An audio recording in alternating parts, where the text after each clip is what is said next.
Hi guys, welcome back to the channel. I'm Office Bloke Daz. I'm Office Bloke Mike. And I'm Office Bloke Max. Here we all three of us together today. Hey. Enjoyed the weekend, no doubt. Yes. US just abandoned the Ukraine. What happens now? Oh, right, okay. Good point. Very topical. It is very topical. Yeah.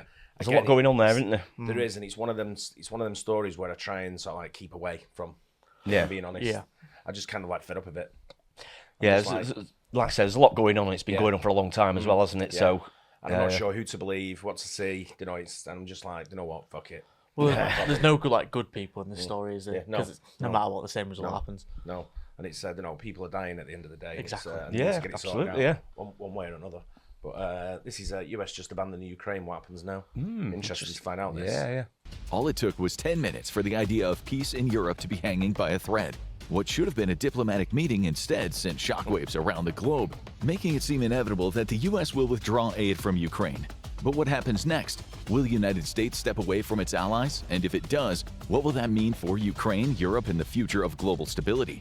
The most immediate crisis Europe now faces is the geopolitical fallout from America's withdrawal from Ukraine. In early February 2025, Iran's Supreme Leader Ayatollah Ali Khamenei warned the world that the US and the West cannot be trusted to keep their promises, pointing directly to Ukraine's abandonment as proof. This is already undermining a careful network of partnerships and cooperation agreements between the US, NATO, and global alliances.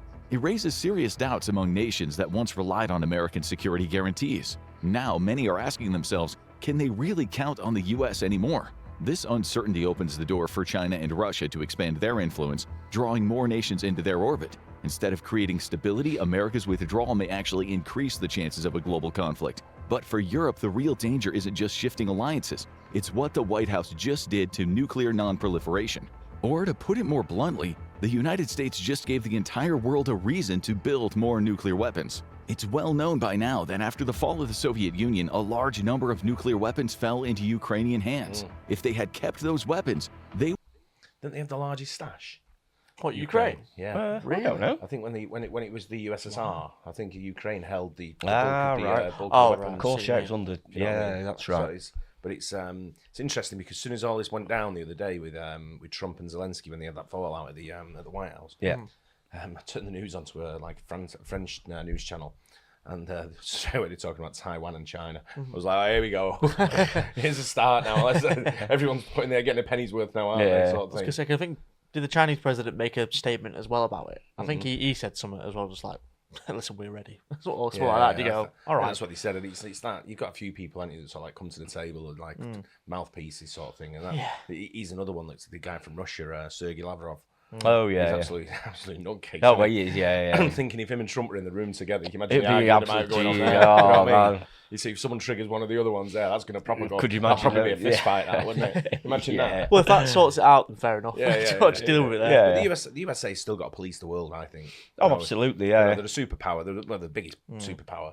And Yeah. they've got to police it because they're the only ones that are like stable, if you know what I mean. Yeah. So, 'cause you look at Iran, you look at China, you look at Russia, very unstable. Yeah. You know the way they do things, and I mean China are very powerful as well.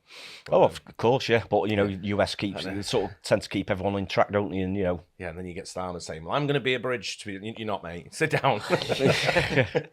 go make the coffee. yeah, Probably two the most sugars, useful thing you drop could of do. milk. Yeah.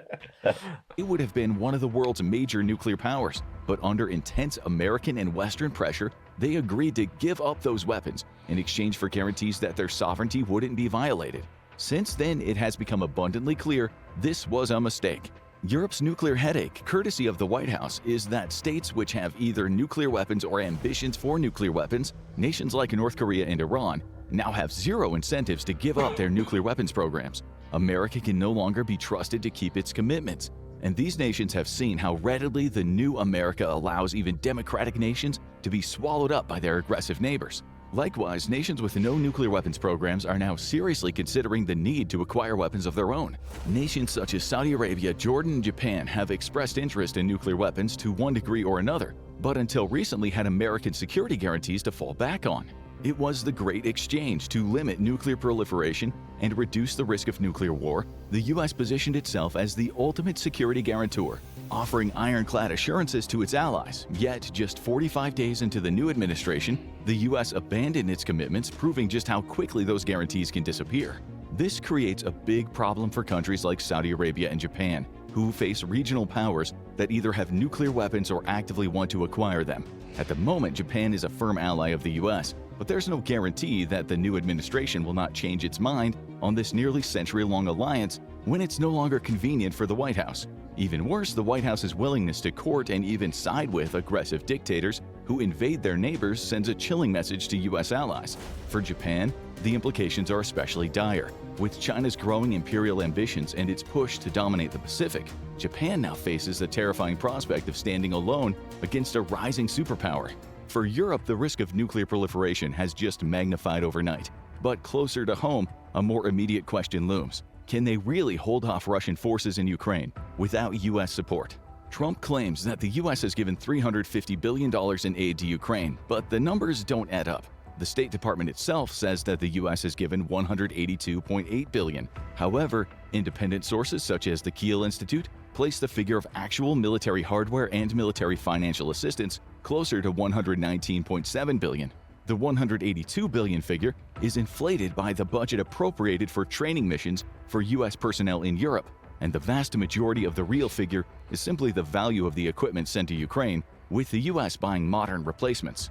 It was also claimed that the US had spent more than $300 billion, while Europe spent a third of that.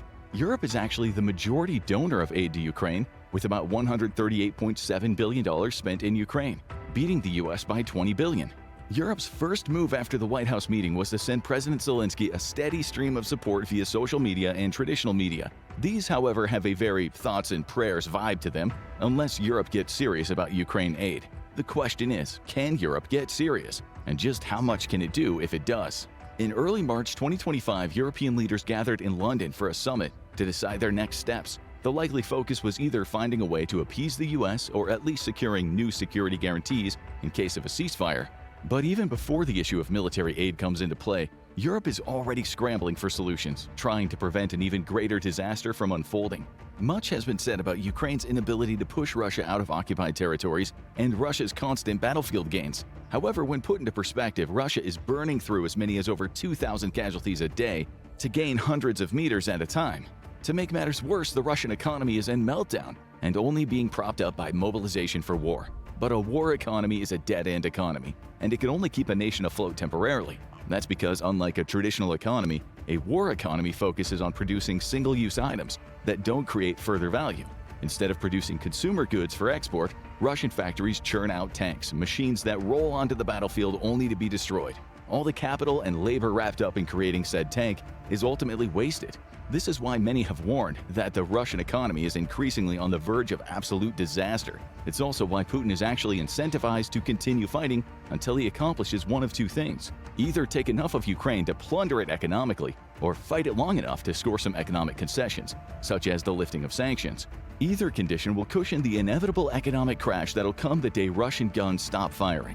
Given Russia's incredibly precarious situation, it begs the question why the White House would suddenly seemingly make every effort to help them avoid the same collapse that led to the end of the Cold War.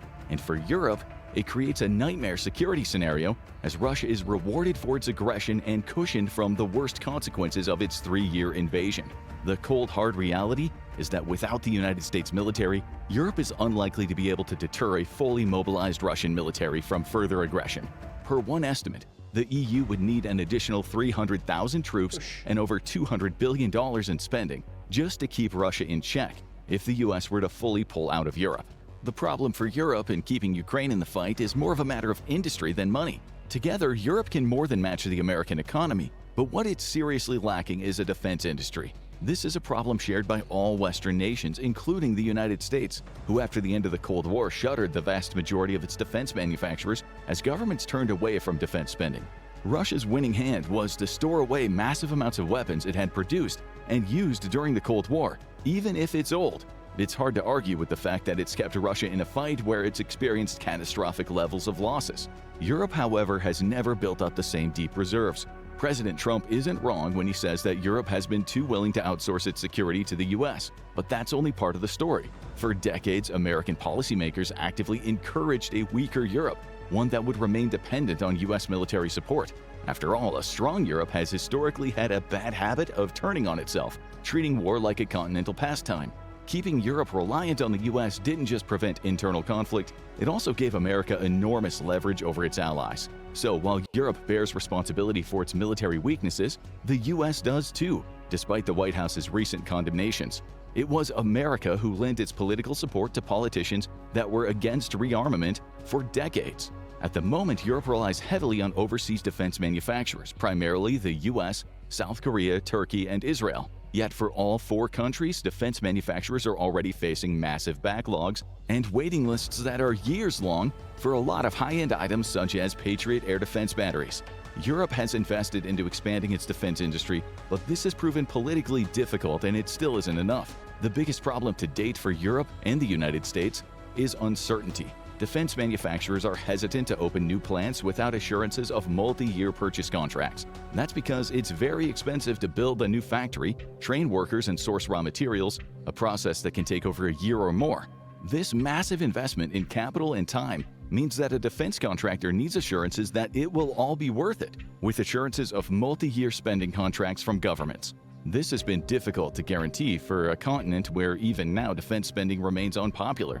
But the situation is made worse by the fact that even 3 years on, there is no clear goal from either Europe or America for Ukraine. For years, President Biden carefully avoided saying outright that the goal of U.S. aid to Ukraine was Russia's defeat. Now with President Trump in office, the situation has shifted even further.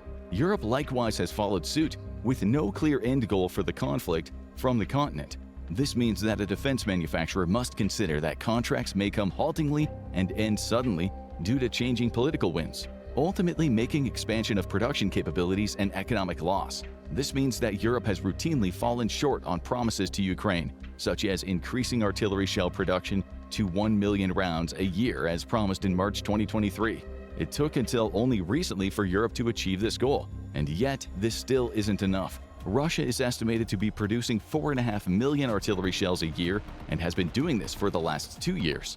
It's bewildering how Russia, a nation with a fraction the economy of either the EU or the US, is so significantly outpacing Western military production. But it all comes down to a perception on the nature of war. And if Europe doesn't change its perception, it's doomed to a future where Russia wins in Ukraine and is posed to strike even deeper into Europe. For Russia, the Ukraine conflict has become an existential one. Losing in Ukraine represents a threat to Vladimir Putin's regime, and thus by proxy to the Russian Federation. Putin is well aware of how the war in Afghanistan directly contributed to the collapse of the USSR, and is wary of how such a similar disaster would spell the end for himself as well. There's already pressure from some Russian territories due to a perceived weakness of the Russian state itself. A loss would prove this weakness to be true, possibly leading to the dissolution of major parts of the Russian Federation. Russia is fighting for its life, but Europe is fighting for business. Despite the fact that a Russian victory is a threat to European security, few Europeans have seen it as such, at least until the recent actions of the US. For the majority of this war, military support for Ukraine was largely a financial decision, with profit margins of defense contractors to consider. Further complicating Europe's supply efforts to Ukraine is the collective need to replenish and rearm domestic militaries ahead of any aid sent to Ukraine. Europe has already sent massive amounts of equipment to Ukraine, leaving its own stockpiles in need of urgent replenishment. At the time, fear of further Russian aggression has pushed European nations to prioritize their own defense, ramping up military spending and modernization efforts. But with defense manufacturers already stretched thin, most production is now being directed toward rebuilding domestic forces, meaning any resupply to Ukraine is now taking a back seat. The White House's recent comments only compounded these fears and made the situation even more difficult. Nations now have had their worst fears confirmed. They will likely have to face further Russian aggression on their own.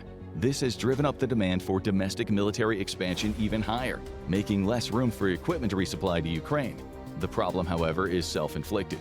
Ukraine is fighting today the war that Europe fears it'll have to fight tomorrow. Yet, with Russia's military so severely weakened by the conflict, there's no immediate conventional threat to Europe as long as European nations stand united.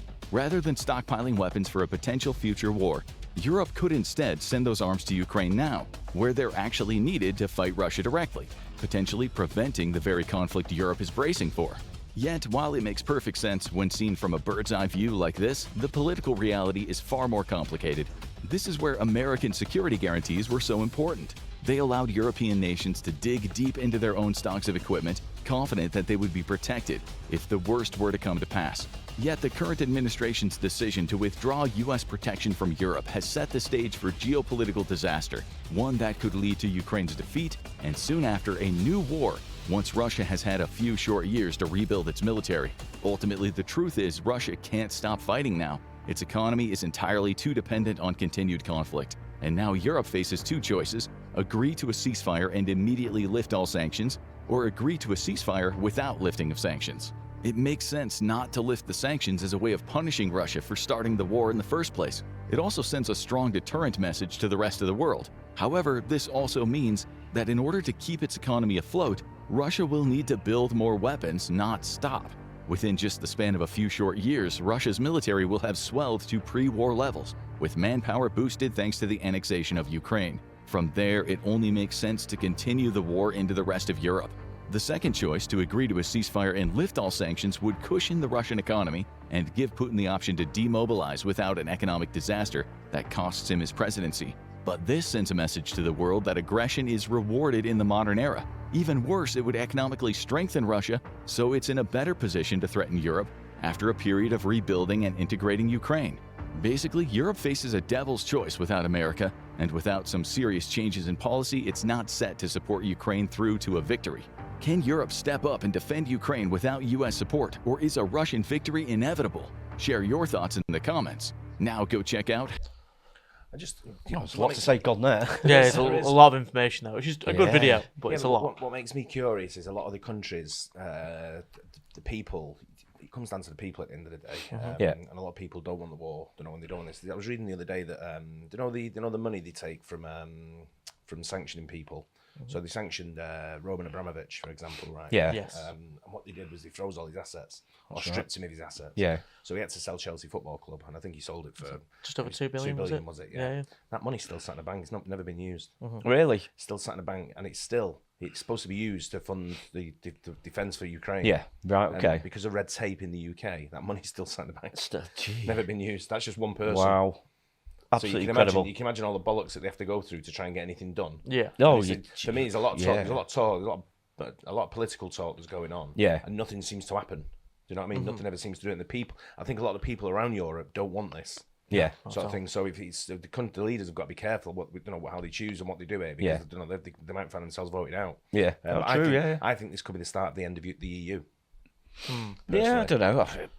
I don't know. That's a long sort of like yeah, it is. What everyone goes into the solo quite technical states. and stuff like that. But back on their own, yeah. Yeah. Don't know. So when you look at countries like Poland and Italy, yeah, countries like that, Greece, they're really not. I think they feel safer together though, don't they? I mean, I'm not sure whether they want to go it alone. I'm not sure. It's NATO, isn't it? That's all like. I guess so. Yeah.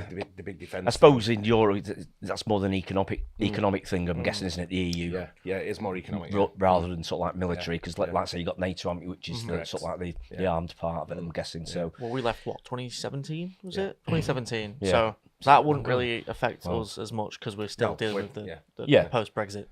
Yeah, so someone pointed out to me the other day, you're actually not in Europe. I said, we are actually still in Europe, believe it or not. Just NATO, yeah. I said, we're not in the EU. Yeah. I said, we've not floated away. We are European. Geographically, we're still there. Still in Europe, mate. Yeah. He's like, well, you're not the way you vote. And I went, no, you're misunderstanding what it is. Look at the map, all right? We're definitely in Europe still. Well, it depends. I think the main things is, what does the US want with Russia? Like it said there, does they want to sort of help them and baby them through a bad economic rush? I think and make them an ally, or I think what the US are doing, I think they're trying to get to the end of the war, saying, listen, we spent loads of people are dying, every side spending billions and billions and billions. This needs to come to an end, and I think it's a bit of a shock type of tactics maybe going on that's just sharpening people's focus and thinking, right, we've got to do something now, and we've got, because at least people are talking about ceasefires and talking about coming to agreements, whereas the last 2 or 3 years there's been nothing of it at all. So it was radio silence for a while. I think maybe the US have just gone a bit sort of rogue, if that's the right phrase, and just bit sort of shock tactic Yeah, they've type been, of thing. definitive and putting Well, it. they've- You know, on saying, it. well, they're right, giving you- we're out of it. This is what could happen, and people think, oh, right, we need to sort something out here. So maybe it's like to Well, that's what focus happens. people's minds a I think bit. that's what happens whenever Yeah. whenever I see Zelensky on TV. He's constantly just asking for money. There's no discussion around anything else. No. Yeah. It's just a constant like cap in hand type sort of like attitude, and I'm like, well, are you discussing anything that's like? I mean, obviously we're not probably not privy to. a lot Yeah, of stuff true, that yeah, is yeah. discussed, but it's I don't know. It's I seen just before we came in here before I saw it on the TV that it was Marco Rubio, the Secretary of State for the USA, has Yeah. cancelled officially cancelled 83% of the USAID programs. What the aid programs? Oh wow. Yeah, 83% of them. Wow. I mean, some of them, Wow, don't get me that's a wrong, I've seen some of them what we do over here, and it's like, right, a lot of crock of shite. Yeah, well, It's like, it's so many millions a year going into like, testing infertile rats in fucking Uganda. And I'm like, Yeah. what? yeah, you do hear some things Yeah. you think, yeah, why? I mean, Yeah. Who's on that? Who's done that scheme? and You you know? spending how much on it? Yeah, and who proposed You know. it, and who paid for it? You know, Yeah, it's, it was us. yeah, and then when you trace it back, it'd be some politician's grandkid or kid or cousin or something Yeah, like there's that, always his family links in member. there somewhere along the line. Yeah, And that's absolutely nailed them. kind of what I'm expecting at the end of this. Once Yeah. it all settles, once all the dust settles on this, you'll find that people who are involved, who brought Russia to the table and cancelled whatever, they've got massive contracts in Russia. Yeah. Oh yeah, when it I mean opens a up, lot of it yeah. because obviously they talk about all the mining and all the natural minerals in Yeah. Ukraine, aren't they? And deals to be done with that probably on both sides. So that's going to be a big part of it, and there'll be certain companies that get the gig, that get the contracts for them. So it's all linked in. It's all linked to money. Yeah, It's absolutely. interesting You know. to see what happens, but like I say, people are dying, and it needs to come to an end. Yeah, That bit absolutely. needs But to stop it immediately. seems Yeah, like absolutely. it is maybe getting more towards that, whereas the last couple of years, it's like nothing's been going. It's just been going on and on and on and on. At least now, it seems at least people are thinking and talking about it. You know, whether it's right or wrong the way it's been done, I don't know because You see I'm no Russia there, expert. 2,000 casualties a day. That's crazy. That's a lot. insane. That is a lot. Yeah, it's a lot of people, isn't it? And I'm sure Ukraine are probably not far off that as well. They'll be probably losing maybe loads more. as well. And a It's lot just of it is civilians as well. Yeah. You know. Just thinking, like, again, because the Russian economy is going down so badly. Yeah. If he goes all in and wins, that's not going to magically save the economy? No, but it's. I'm sure he could get access to everything that's in Ukraine. If he that's takes part enough of it, I think, I'm isn't sure it? there Yeah. probably is. I'm sure Things there's like gas. They've got ports. They've got sea there, haven't they? So like, That's they've got right, port yeah. areas, and there's all kinds of stuff going on. But there, you're risking a isn't lot of failed contracts and failed relationships with other countries. Yeah. So I'm guessing when the you look US at- want to. there? When you look Go at on to that. other countries and you look at the big spenders like Iran, like China, Yeah. you know they're the big spenders of the world. You know Yeah. you know how much you're going to lose much of Britain just not buying anything from you. Yeah. You'd be Well, like, that's, True. there's a lot of other China, people. China there's- isn't doing well as well. Yeah, that's it. But there's a lot of other people that have got oil and gas and got mineral wealth. You know, that's it. Certainly China. That's one thing they have to go after a lot, isn't it? I remember when they sanctioned Iran with oil, Iranian yeah, oil. yeah. You'd see more Iranian oil vessels coming out of Iran than anywhere. Yeah. You know what I mean? And it was all sort of like relabeled or rebadged or whatever you want to call it. Redirected Sold- and sold- Yeah, sold- yeah, new name. Sold as a new name, yeah.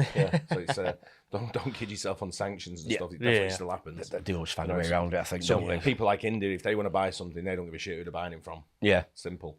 Yeah. You know what I mean? They're just like, yeah, but they're sanctioned. Yeah, I know, but it's 200 quid cheaper. Yeah. They just, So I'm going there. they Thanks just- anyway. just form a chain, don't they? So it's sort of like redirects it, don't they? Then, You can ignore the email saying, "Oh no, don't buy that. That's the wrong country to buy it from." It's like, "Oh, sorry, you can get it. My bad. Sorry, mate."